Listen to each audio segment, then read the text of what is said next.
Ay, silang lahat, ma'am. I don't trust anyone right now except myself. That I have no plans of leaving the country to hide. What has one for this matter? Jason Lupico. Ma'am, Congressman Marcoleta offers himself as your lawyer in case tutuloy yung impeachment case against you. Will you accept the offer? No, I think, well, first off, I'd like to thank Congressman Rodante Marcoleta for his offer to be my lawyer in the impeachment case. I appreciate it because he's a very good lawyer. He's a brilliant lawyer. In fact, he pointed out to me points during the committee hearing that as a lawyer, I was not able to see. So that shows his astuteness in the law. But I feel that he will better serve the country if he remains as a member of the House of Representatives. That is what is important right now. We need good public servants, good leaders, good officials in government. And I assure everyone that we already have lawyers helping us.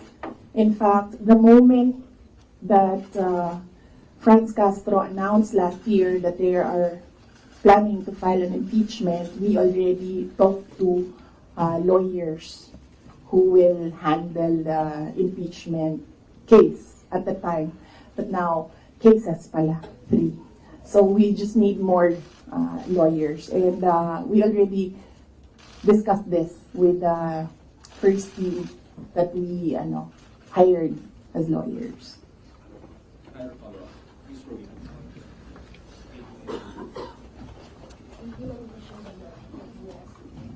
Yes, ma'am. I just want to ask how are we preparing or what are our preparation and how we respond to the impeachment or the worst case scenario? Oh, okay. Yes, ma'am. So, very recently, we had a meeting with the lawyers, and what was discussed there was the arrangements, because we needed more lawyers. We are expecting another impeachment case now, so this may be 3 impeachment cases. So, and then we will await official copy of the articles of impeachment so that they can prepare the defense. We already have advanced copies of what is filed in the House of Representatives, and they're starting preparatory works right now. Sorry, sir.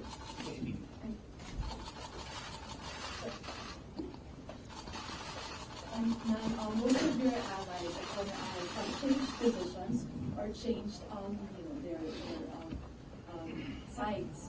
How do you feel right now?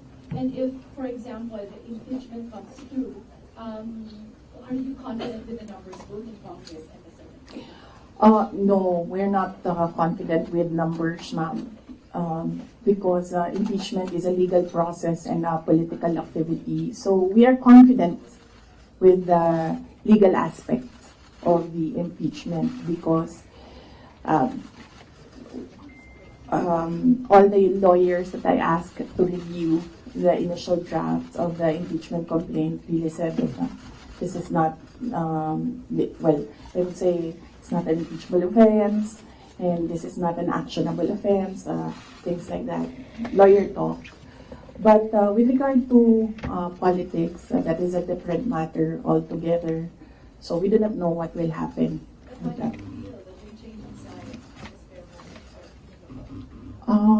Well, that's politics. They always say that there are no permanent friends and enemies in politics. So it really depends on the person, on the politician, what path he will choose. Hi, ma'am. Related to to the worst case scenarios. Yes. The House of Government Committee said that they are eyeing the possibility of filing plunder, technical malversation, and falsification charges, among others, against you and several other officials of the OVP and formerly the DepEd in relation to the alleged misuse of the confidential funds. Have you discussed this already with your legal team, with any of the lawyers, and what can you say that is a very heavy case plunder? Yes. Yes, oo. We have an inventory of possible cases to be filed because right now it's only the 2 impeachment cases that are filed with the House of Representatives. All the other cases, we have a list, we have an inventory, and we have lawyers assigned for each case. Usually cases that are similar, we assign it to one lawyer. And then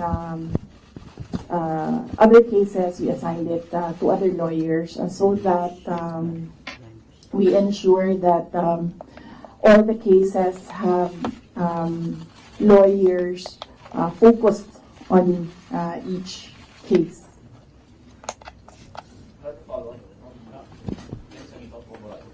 Dennis Samito po from Bombo Radio Philippines. Ma'am, na-consult niyo na ba yung family niyo about this? Dahil kanina nabanggit niyo sa mga lawyers about sa family. Si PRRD, nakausap na po ba ninyo? And ano yung payo mo sa inyo? Hindi pa kami nag-kausap ni dating Pangulong Rodrigo Duterte. I expect na magkikita kami as usual sa December 24 sa bahay ng mother ko. Likely, baka doon namin mapag-usapan yan kung man mapag-usapan namin dahil madalas kasi kapag nagkasama-sama yung pamilya, lalo na pag nandyan yung mga apo, ay yung mga apo yung pinag-uusapan ng pamilya. Nagsabi si Pangulong Duterte na magpapadala siya ng pera para sa pambayad daw ng mga abogado kasi alam niya na napakaraming mga abogado ngayon ang kinuha para sa iba't ibang mga kaso. Pero nagsabi na rin ako through my brother, kasi yung kuya ko yung sinabihan niya, nagsabi ako na wag na lang siya magpadala ng pera dahil nakapaghanda naman na kami para sa impeachment case. Kasi sinabi niya impeachment case, sir. So sabi ko, nakapaghanda kami sa impeachment case. Kasi nga, last year, nag-announce na si Franz Castro ng impeachment. So the moment na sinabi yon, and the moment na nakita namin na tuloy-tuloy yung attacks against me, ay naghanda na rin kami para sa mga abogado. Hi, ma'am. Sara from Straight Time, Singapore. Ma'am, you already mentioned that your lawyers are prepared to answer the impeachment cases, but the opposition groups who have filed the complaints against you are accusing you of being evasive in your answers in the alleged corruption and misuse of millions of confidential funds. Ma'am, baka you can offer an explanation also to taxpayers how kung above board po ba talaga yung paggamit nitong mga confidential funds para matapos na rin, ma'am, yung question once and for all. Yes, ma'am. I'm not being evasive.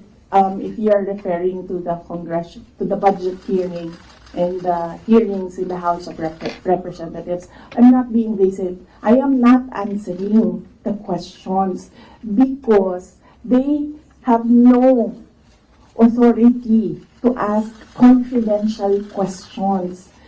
I am answering questions about the use of the money in the Commission on Audit, and there is no, you ask the Commission on Audit if there was anything at all that they can say or see that we are not cooperative with the audit. So it is wrong to say that I am evasive. I am definitely not answering questions about the use of the fund, about confidential funds, because it pertains to national security and the lives of the people involved in intelligence operations.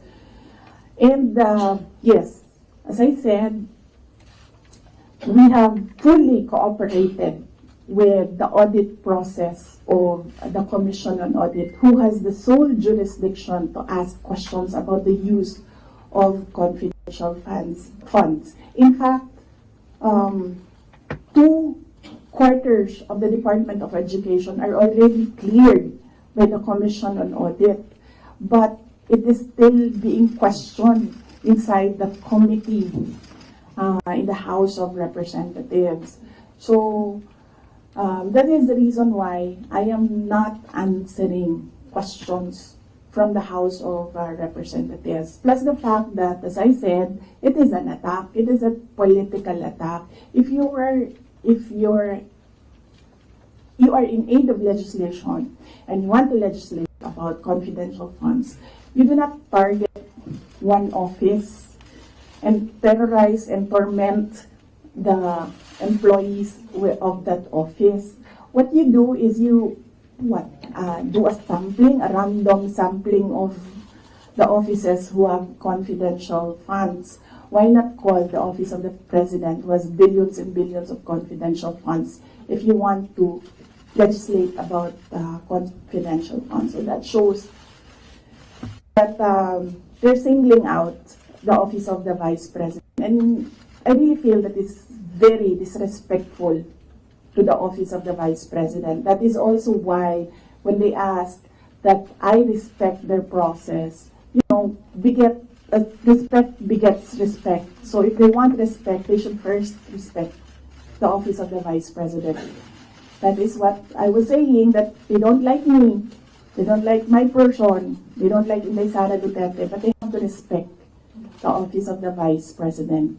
So if they want to investigate confidential funds, they don't single out one office. I understand, ma'am. VP, just a follow-up. Was it yesterday or the other day, the House also alleges that over 400 names na nag-sign po ng acknowledgement receipts, again, on the issue of the confidential funds, wala daw pong records at the BSA. Ma'am, you could offer an explanation because we know that this is a legal proceeding, pero pinag-uusapan po siya ngayon, ma'am, sa bahay ng bawat Pilipino. Baka explanation if this is above board or bakit wala silang birth certificate, ma'am. No, I will not explain.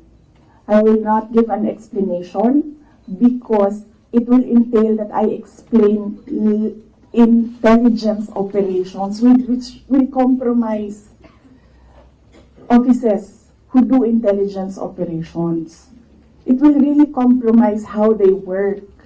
So no explanation will be given to the members of the House of Representatives. One final follow-up from me, ma'am. Then what's your response to accusations that an office like the DepEd and the OVP have no jurisdiction naman to have these confidential funds that are spent for national security?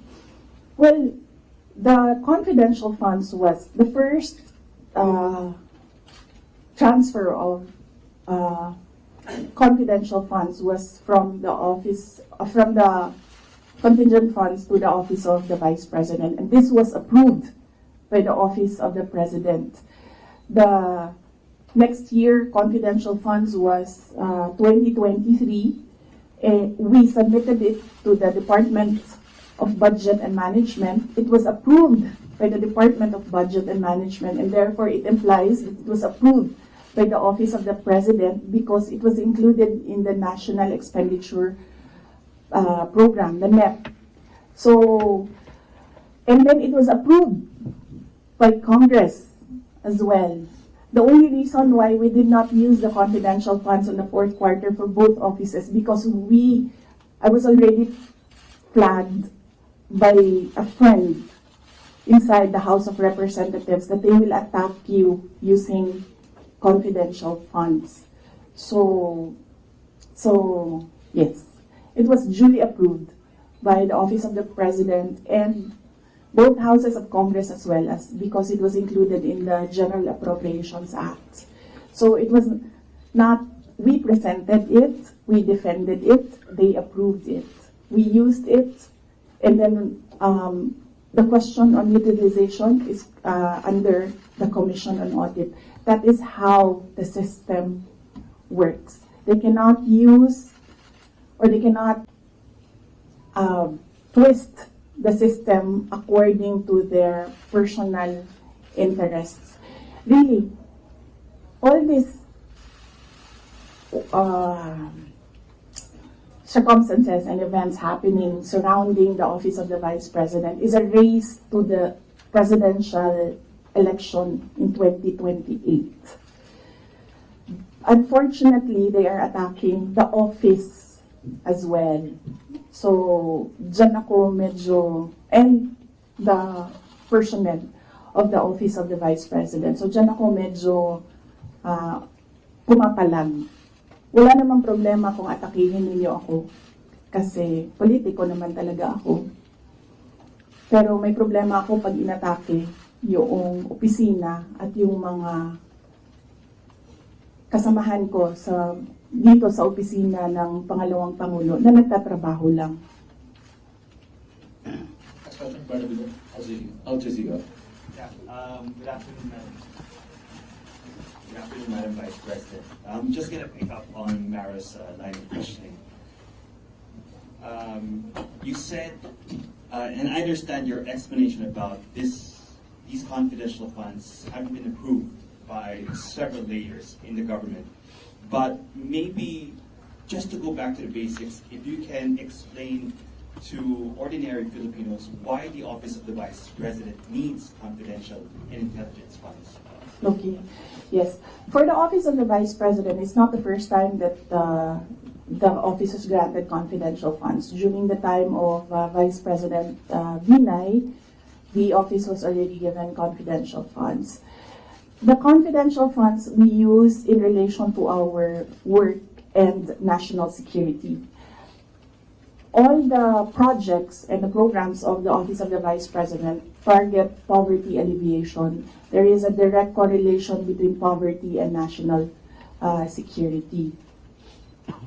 So what we do is we want to target the areas where we put our projects so that we achieve peace and order, security. So we don't want to our projects put in areas where it is not needed for poverty alleviation. So we want to prioritize the areas. And the only way to do that is to use confidential funds to purchase information. So where are the target areas? We need that so that our projects will serve these areas. So that's why we needed the confidential funds. In the Department of Education, there is a correlation as well of the education and national security. In fact, that is one of, there is a correlation as well of education and national security. There are so many threats to education, not just insurgency, and threats to Department of Education personnel and students as well. And we wanted to target projects of the Department of Education as well in the most vulnerable areas and schools. That is why we needed confidential funds. It's all about national security.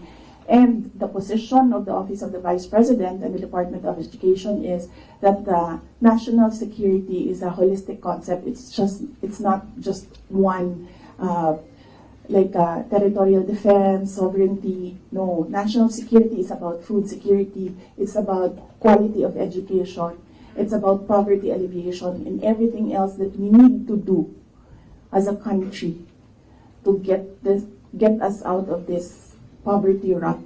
Right. But you are in the NTF-LCAP, so couldn't have your offices work with the NTF-LCAP as well as other government agencies that actually have national security mandates? In the NTF-LCAP, they are only about, ano yung meaning ng LCAP? And local armed conflict. And local, LCAP. So that is very specific to that, local conflict and communism. So, as I said, the projects and the programs of OVP target poverty alleviation, and there's so many factors affecting poverty. And there are so many threats to education, not just insurgency. But there are also other government agencies with national security mandates that you can work with, your offices can work with. Yes, that is true, but we work far faster if we are allowed to purchase information and target our projects immediately on the certain school or certain barangay or certain municipality. We move faster if we can target our projects. Okay. Going back to the confidential funds, that was also part of the confidential funds, but the names that are being verified by the Philippine Statistics Authority, I know you said that you can't explain because they're confidential in nature, but maybe just a yes or no, because other names have cropped up. Aside from Mary Grace Piatos, we have Chippy McDonald, Fernando Tempura, Carlos Oishi, Raymunda Nova. These were mentioned in a column at the Philippine Star, and Joel Chua, Congressman Joel Chua was quoted. Are yes or no, are these code names? Nakalimutan ko yung sagot ko. Sandali. I cannot explain confidential funds because it will entail explaining intelligence operations. And there is a law that prohibits officials who gathered information because of their office to divulge it in public. So it's the Anti-Graft and Corrupt Practices Act. There is a specific provision of law. You cannot divulge confidential information that you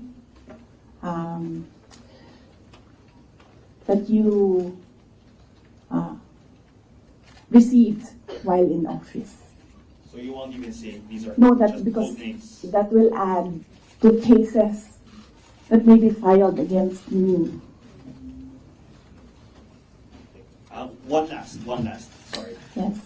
Why the choice of a letter submitted to the NBI instead of an affidavit? Wait, hold on. I can answer. I can give you a very short answer with regard to ARs. I had nothing to do with the preparation of ARs. It went down to the grassroots level. So I had nothing to do with preparations of ARs. I was up here in the structure and money went down for information. So you have no knowledge why all these names were used in the acknowledgement receipts? In the first place, we do not even know if these are ARs which came from DepEd or OVP to COA, because there's a chain of evidence supposedly. In law, there's a chain of evidence, handling of evidence. So right now, nobody can really answer that because nobody knows if these ARs are true. Because we don't know if it came from us. That's what they're saying. That's what they're alleging. Yes, that's what they're saying. Came from the OVP, submitted to COA. Yes, but there is a legal process in the custody of evidence. So right now, we really cannot say if the ARs came from us. Because the ARs that are with us has not been checked with the ARs that are with them. You're denying that the ARs came No, from I'm just saying that we do not even know if the ARs with us are the ARs that are with them. Because the ARs from the field, going to the office, going to COA, that's not how you do legal work. It's not how you do legal work. There's a very stringent process in evidence. That is why even if there is no law prohibiting a person from divulging confidential information, person cannot answer that because we do not know if that paper that they're holding was a paper that came from the OVP and DepEd. Because there was no marking of exhibits. That was what I was telling Congressman Chua.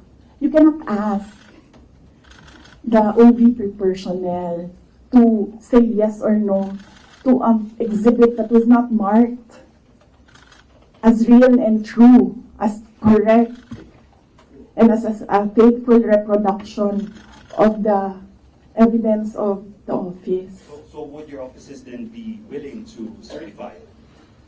No, because there is no question about that from the Commission on Audit. It's only a congressman saying that this paper and asking what is this paper about. There is no